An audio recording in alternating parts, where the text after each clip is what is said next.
Part 1. The Accidental Arrival. The research vessel Bright Horizon was supposed to be studying a distant nebula. Instead, it dropped out of hyperspace in completely the wrong place. The ship shook hard as it returned to normal space, and warning lights flashed across every console on the bridge. Captain Park gripped his chair and waited for the shaking to stop. When it did, he stood up calmly and walked to the navigation station. His face showed no worry, no panic. He simply looked at the screen and studied the numbers. "Well," he said quietly, "this is not where we wanted to be." Lieutenant turned from her sensor station. She was young, barely 30, but she had been in space long enough to know when something was very wrong. "Captain, we are 40,000 light-years off course. The hyperspace drive made some kind of error. I have never seen anything like this." Nodded slowly. "Can we fix it?" "Engineer is already looking at it. But Captain, that is not our biggest problem right now." She pointed at her screen, walked over and looked. His expression did not change, but he took a slow, deep breath. 17 ships surrounded the Bright Horizon. They were huge, each one at least 10 times the size of the small research vessel. Their designs were strange and alien, with sharp angles and surfaces that seemed to shimmer like the shells of insects. Weapons pointed at the human ship from every direction. "I see," he said. "Have they tried to contact us?" "Not yet, they are just watching." On the bridge of the largest alien ship, High Commander studied the strange vessel that had appeared in space. He was tall, even for his species, and his crystalline exoskeleton gleamed under the ship's lights. There were beings who had ruled this region of space for thousands of years.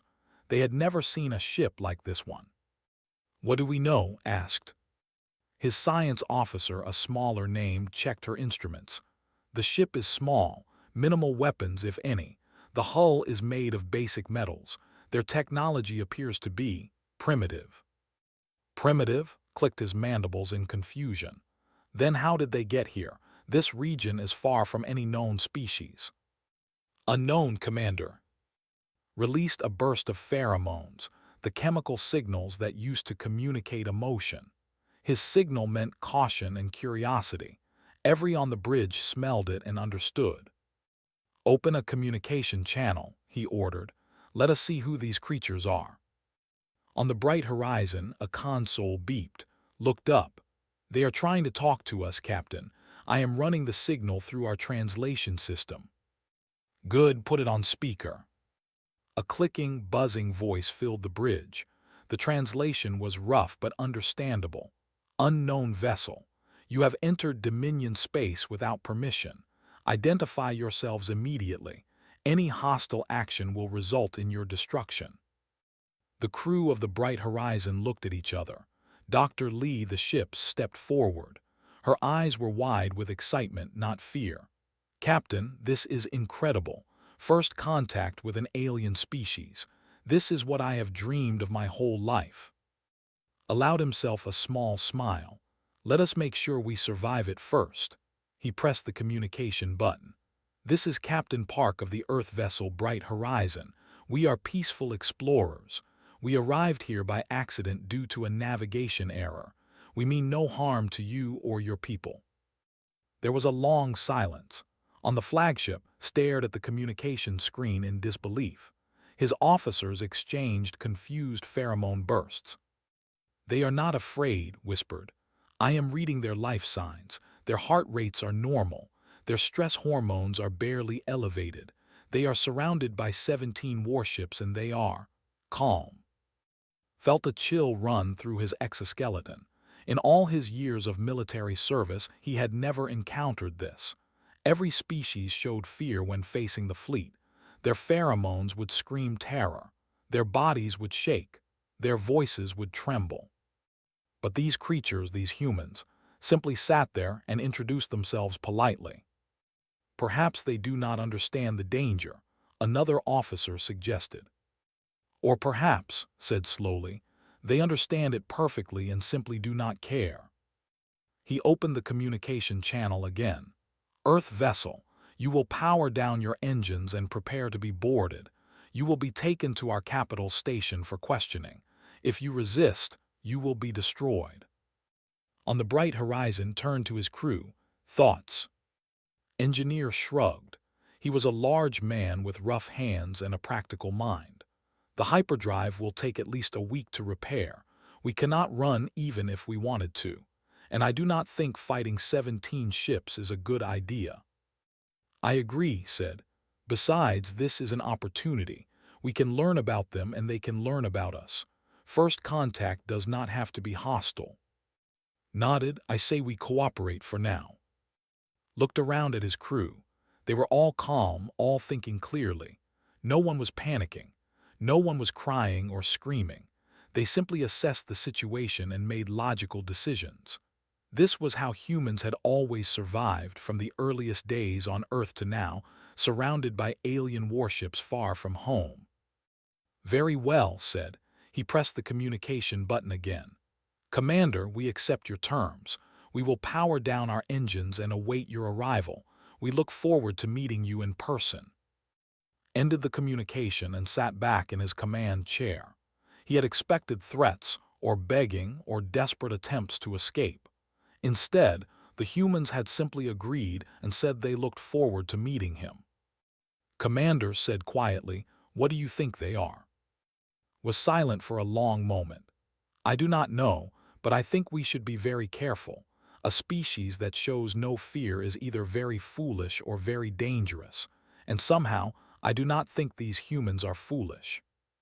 He gave the order, and his ships moved closer to the small human vessel. As they approached, he noticed something that made him even more uneasy.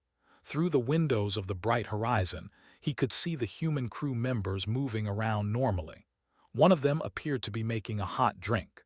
Another was reading something on a data pad. They were not preparing for death. They were not praying to gods or holding each other in terror. They were just continuing their day.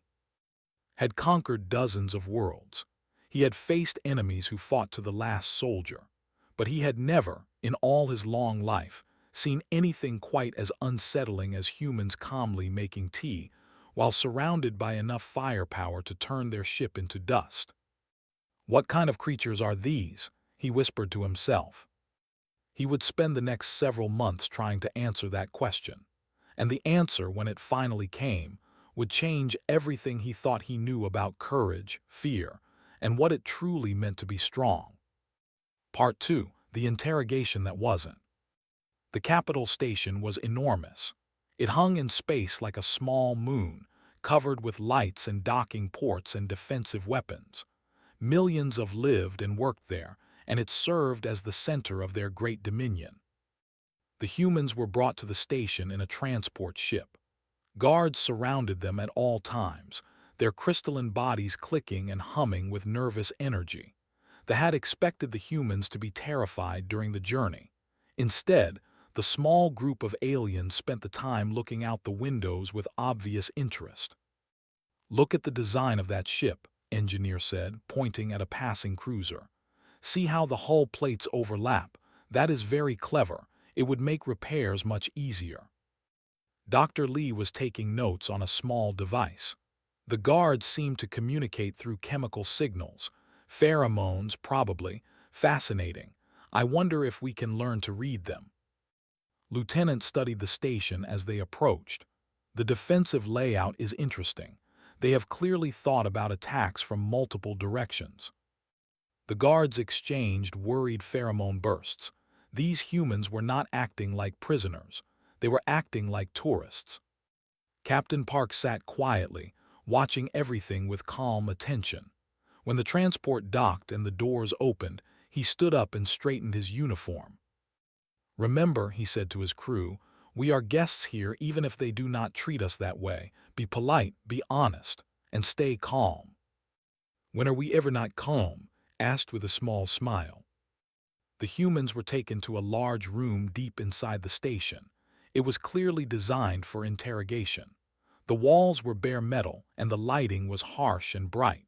A single table sat in the center, with chairs on both sides. 12 interrogators waited for them. They were specialists, trained to break the will of prisoners through psychological pressure. Their leader was named Vexil, and he had never failed to get the information he needed. The humans were seated on one side of the table. Vexil and his team sat on the other. For a long moment, no one spoke. Vexil studied the aliens carefully. They were soft creatures with no natural armor or weapons. Their skin looked fragile, easily damaged. They had flat faces and small eyes and bodies that seemed poorly designed for survival. And yet they sat there calmly, looking back at him with quiet patience. "You will tell us everything about your species," Vexil said. Your military strength, your technology, your weaknesses." Tilted her head slightly. "Of course, what would you like to know first?" Vexil paused. This was not the response he expected. Prisoners usually refused to talk or begged for mercy or tried to bargain for their lives. They did not offer to help. "Your military capabilities," he said. "How many warships does your species have?" "In this region, none," answered. "The Bright Horizon is a research vessel. We were studying a nebula when our navigation system failed. We have no military ships anywhere near here." "You travel through space without military protection." "We are scientists," explained. "Our mission is to learn, not to fight." Vexil released a pheromone burst of frustration. The other interrogators shifted uncomfortably. "You expect us to believe that you crossed thousands of light years in an unarmed ship. No species is that foolish." Shrugged, "We have fire extinguishers and a medical bay. Oh, and there is a wrench in the engine room that could probably hurt someone if you swung it hard enough." The humans laughed softly at this. They did not understand the humor.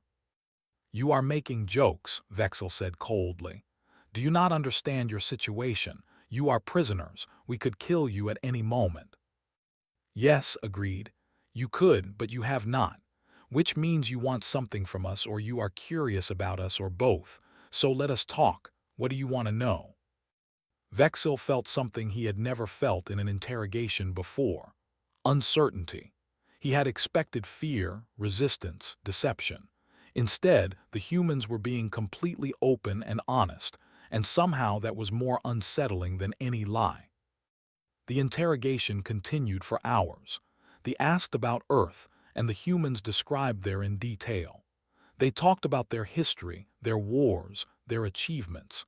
They explained how humanity had reached the stars and begun exploring the galaxy. With each answer, they grew more confused and more worried. "You say your planet has extreme weather," one interrogator said. "Hurricanes, earthquakes, volcanic eruptions, and yet your species survived." "Not just survived," said. "We built cities in places where the ground shakes.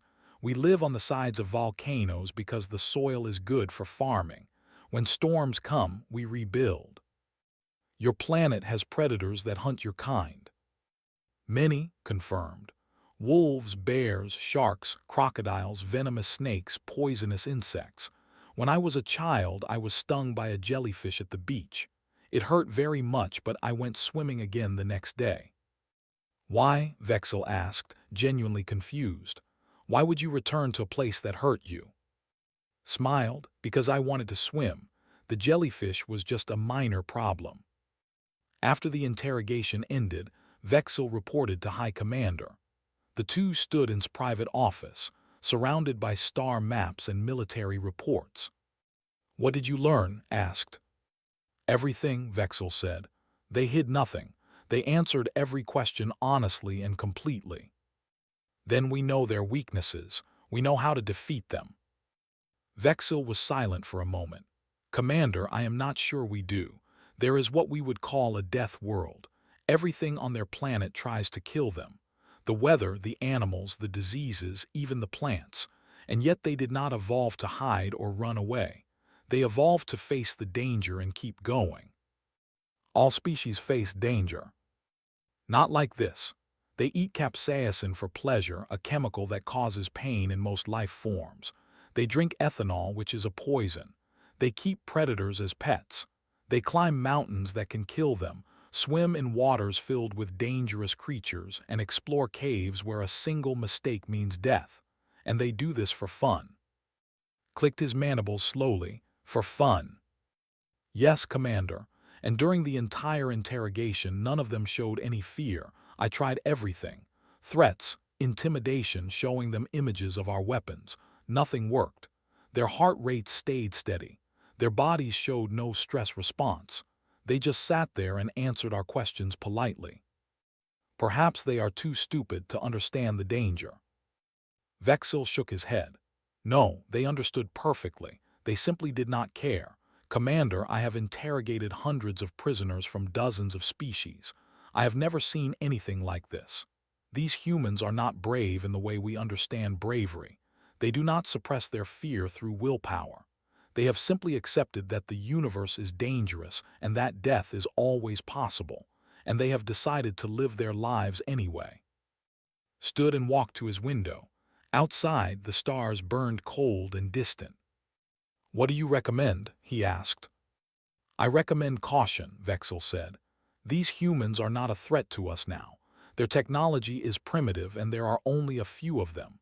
But a species that does not feel fear, that keeps going no matter what, that faces death with a smile and a joke. That species is dangerous in ways we cannot predict. Nodded slowly. Keep watching them, learn everything you can, and pray to the ancient ones that we never have to fight them. Yes, Commander. As Vexil left, continued to stare at the stars. Somewhere out there was a planet called Earth, filled with creatures who had learned to be calm in the face of death. And for the first time in his long life, the High Commander of the Dominion felt something he had not felt since he was a child. He felt afraid. Part 3: The Accident. 3 weeks passed on the capital station. The humans were no longer treated as prisoners, but they were not free to leave either. They were given comfortable rooms and allowed to move around certain parts of the station, always with guards watching them. They were still trying to understand these strange creatures. Scientists came to study them. Diplomats came to question them. Ordinary citizens came just to look at them, standing at a safe distance and releasing pheromones of curiosity and unease. The humans did not seem to mind the attention. They used the time to learn about the in return. Dr. Lee spent hours talking with biologists about their species. Engineer asked endless questions about their technology.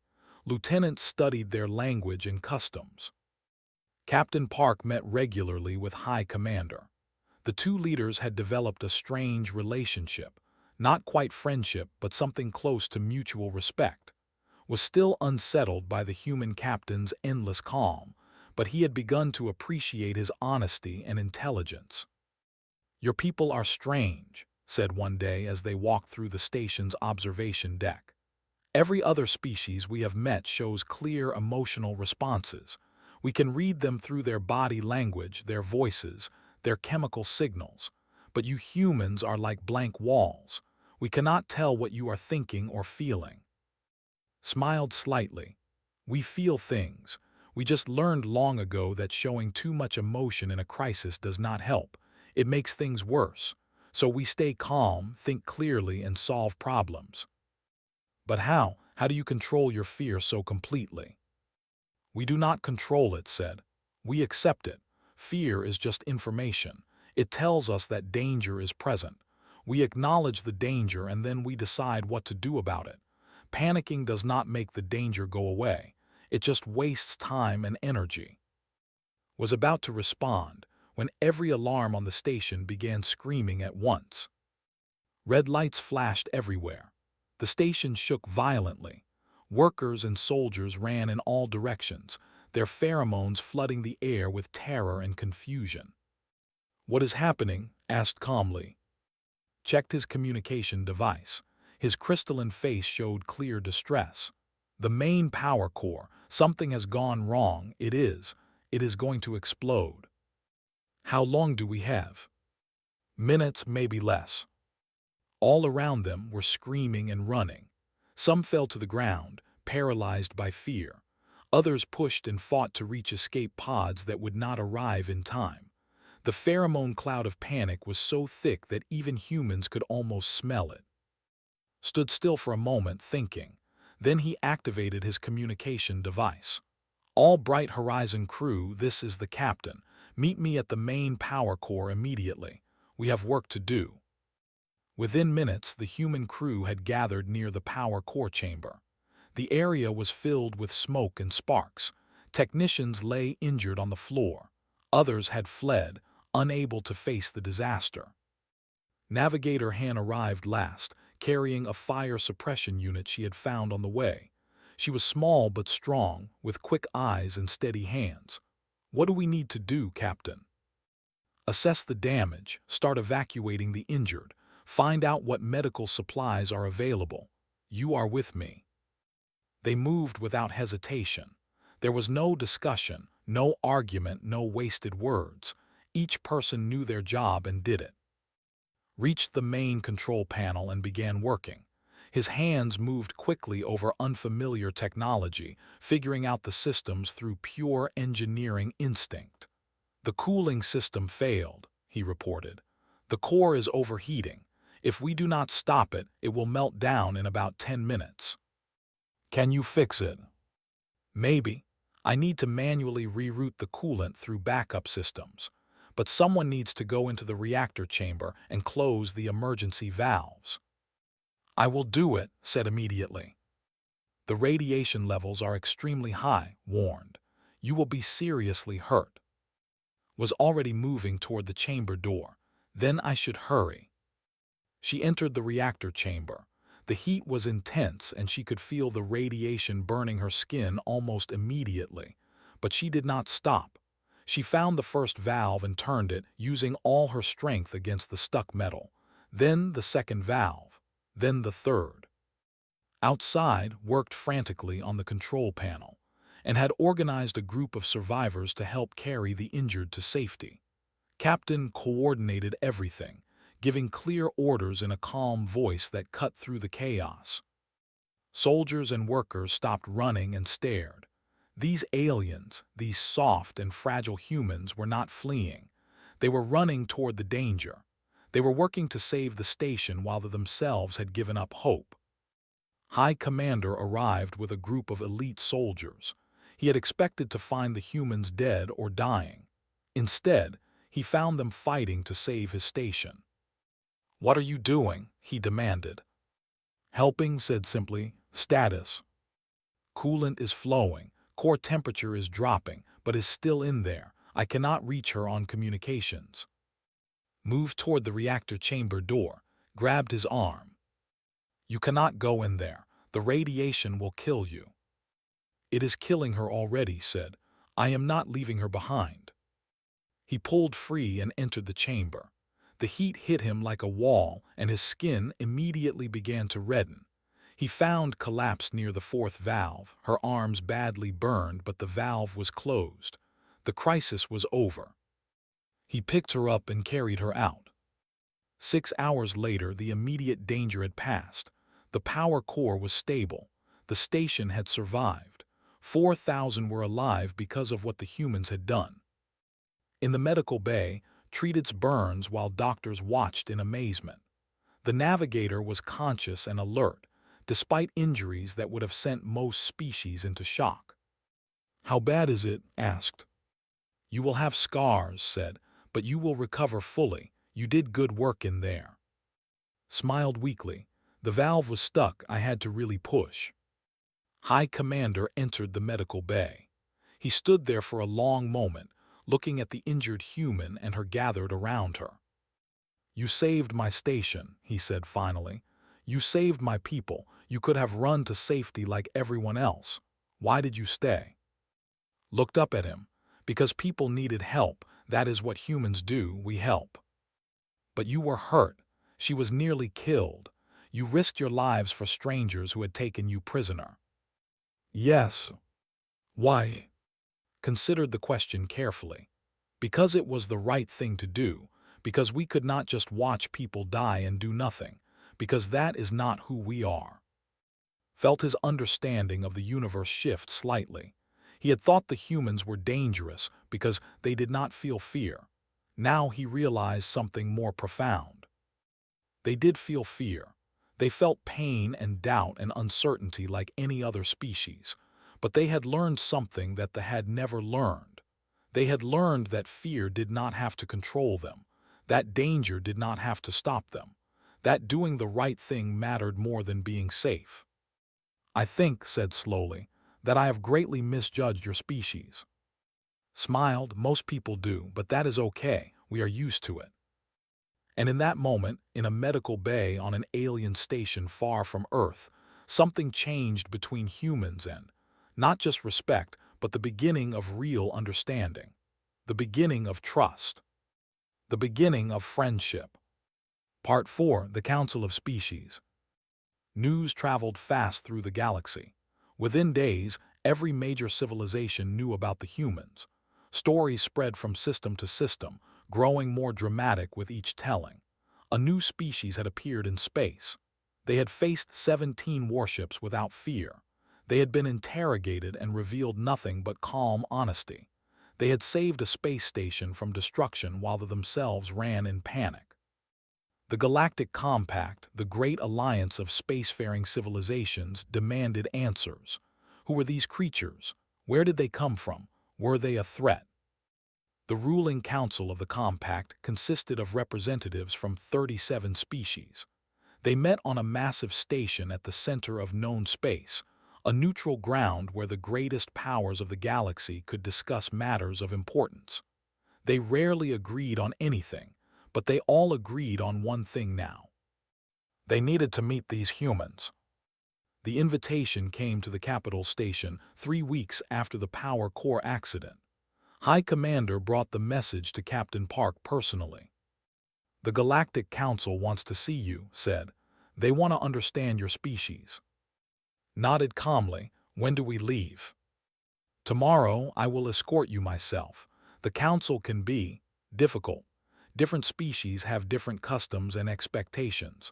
Some of them may try to intimidate you or test you." "We will be fine." Clicked his mandibles in what had learned was the equivalent of a smile. "Yes, I am beginning to believe that you will."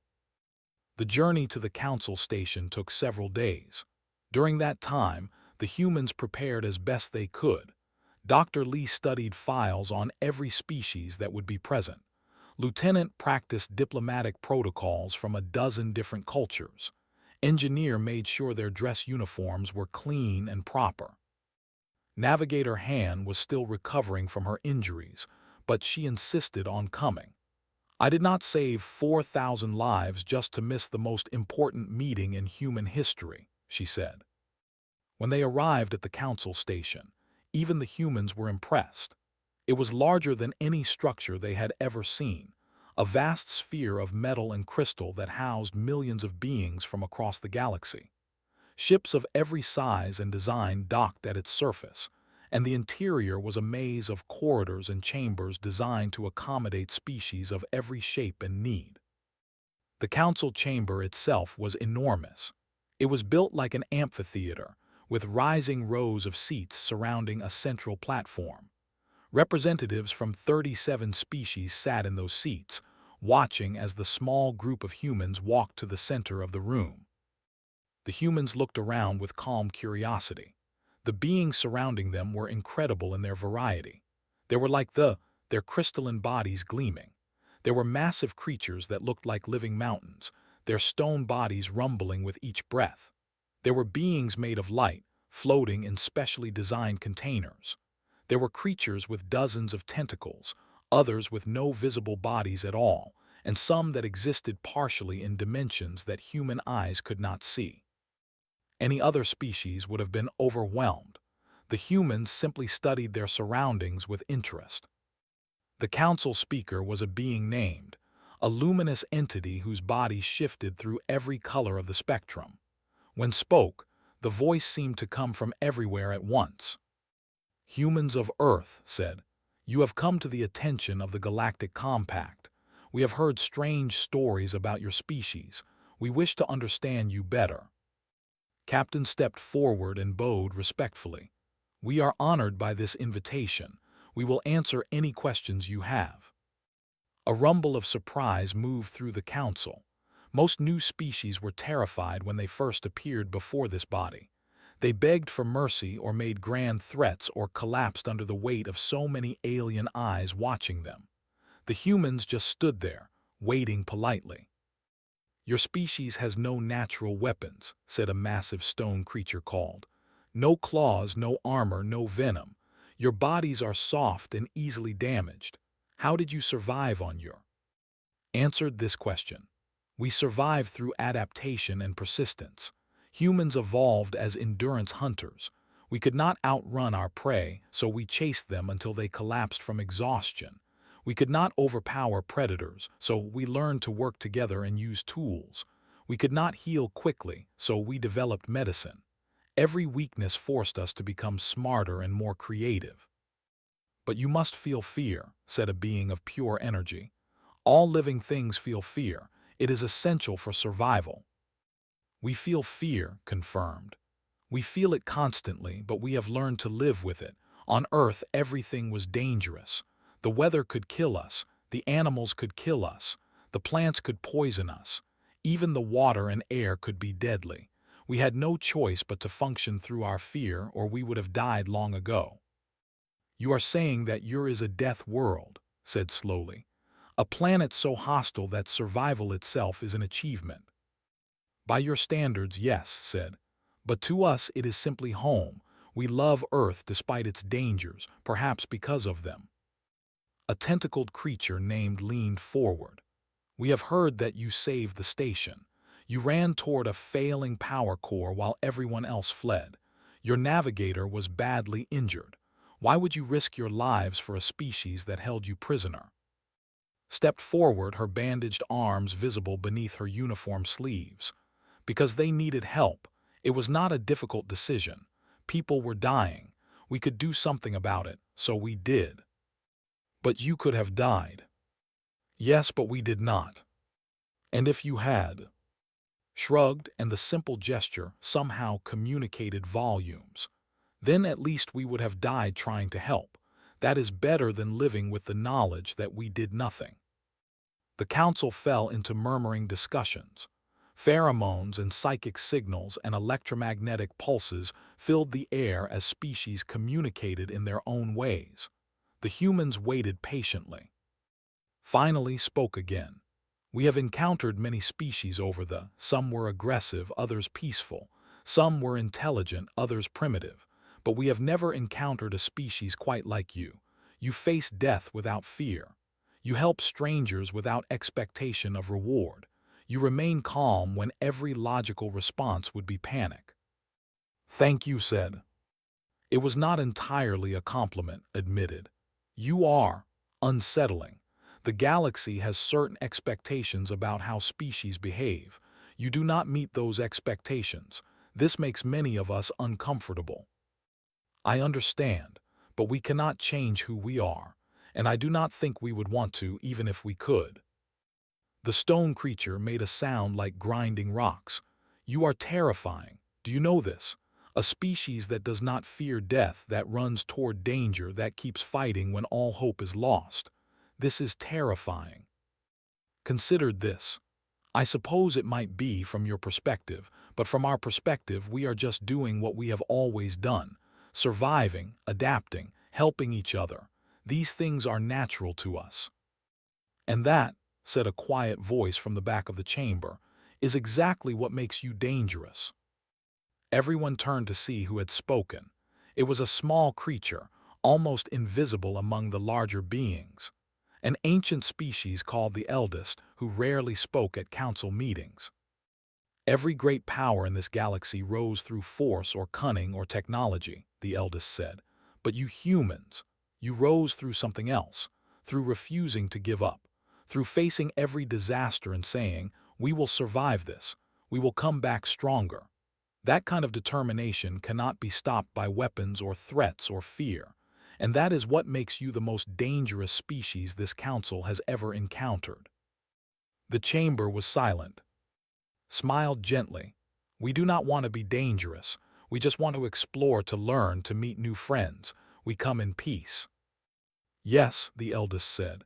And that is perhaps the most frightening thing of all, because we believe you.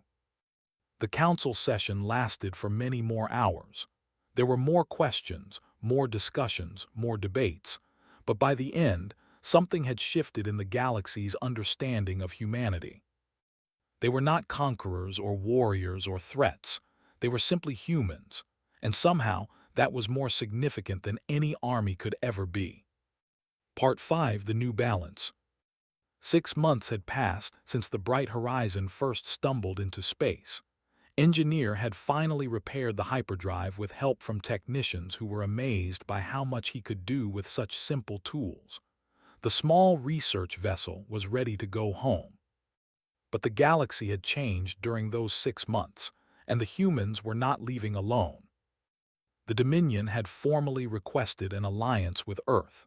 It was the first such request they had made to any species in over 1,000 years.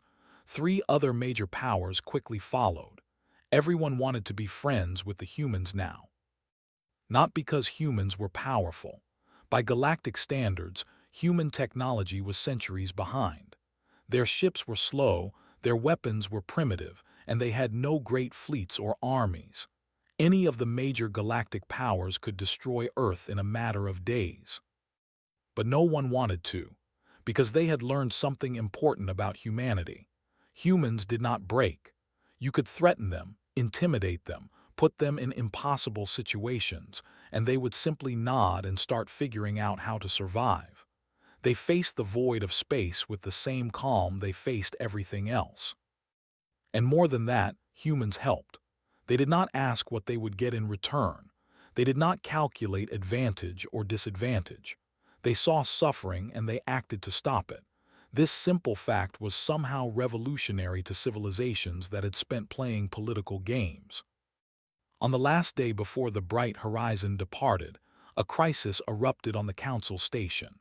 The Dominion and their ancient rivals, the Collective, had been arguing over a disputed territory for centuries.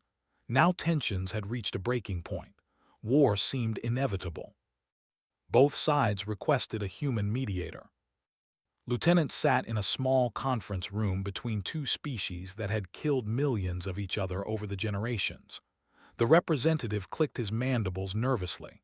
The diplomat, a tall reptilian creature with cold eyes, stared at the human with obvious skepticism.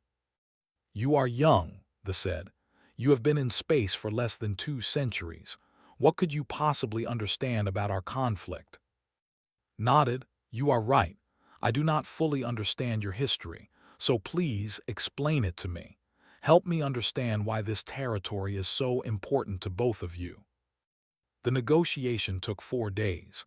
Listened more than she spoke. She asked quiet questions. She did not judge or take sides. When voices rose in anger, she waited calmly until they settled down. When old wounds were opened, she acknowledged the pain without trying to minimize it. On the 3rd day, the representative slammed his claw on the table. "This is pointless. They will never agree to a fair settlement. They are incapable of compromise." The hissed in response. "We are incapable. Your species started this conflict 500 years ago when you destroyed our colony on 4.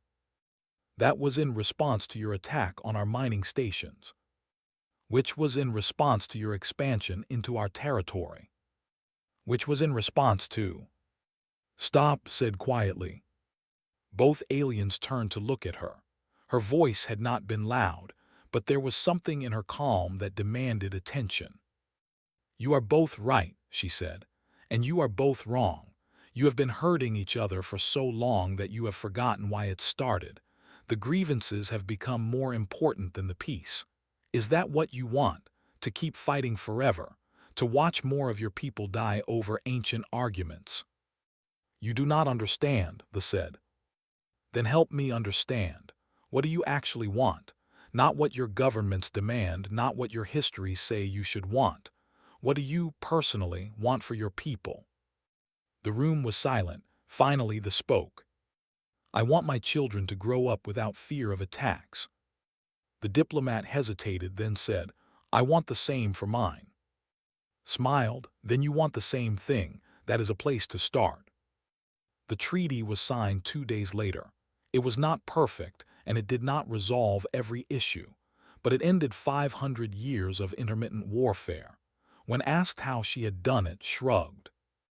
I just listened, and I reminded them that their enemies were people too, people who wanted the same things they wanted. It is not complicated, really, just hard to see when you are caught up in old pain. The news of the treaty spread quickly. A human had ended the conflict in less than a week. Other species began requesting human mediators for their own disputes. Within a year, humans had become the galaxy's unofficial peacemakers. On the day the bright horizon finally departed for Earth, High Commander came to say goodbye. He stood with Captain Park in the docking bay, watching the crew make final preparations. "I still do not fully understand your species," admitted. Laughed softly. "That is okay. We do not fully understand ourselves either, but we are working on it. You have changed things. You know this, yes. The galaxy will not be the same after you. Is that a good thing or a bad thing?" Considered the question. "I think it is good. For too long we have let fear control us. Fear of each other, fear of the unknown, fear of change. You have shown us that fear does not have to be the end. It can be just the beginning." Offered his hand in the human gesture of friendship. Had learned about this custom over the past months. He extended his own claw and they shook, human and alien, two people from different worlds who had found common ground. "Thank you for everything," said. "For your hospitality, your patience, and your willingness to see us as friends instead of threats. Thank you for saving my station, and my people, and perhaps my entire civilization's way of thinking about the universe." The bright horizon lifted off and turned toward the stars. The crew gathered on the bridge, watching the station grow smaller behind them. So said, "What do we tell everyone back home?" Laughed. "That we got lost, met some aliens, saved a space station, ended a 500-year war, and changed galactic politics forever. Nothing too exciting." "They will never believe us," said. "They will when the ambassador arrives next month," pointed out. "I think Earth is about to become very busy." Settled into his captain's chair and looked at the stars ahead. Somewhere out there was Earth, the little blue planet where humanity had been born, the death world that had forged them into what they were. Soon, Earth would be part of something bigger. Humanity would take its place among the stars. "Are we ready for this?" asked quietly.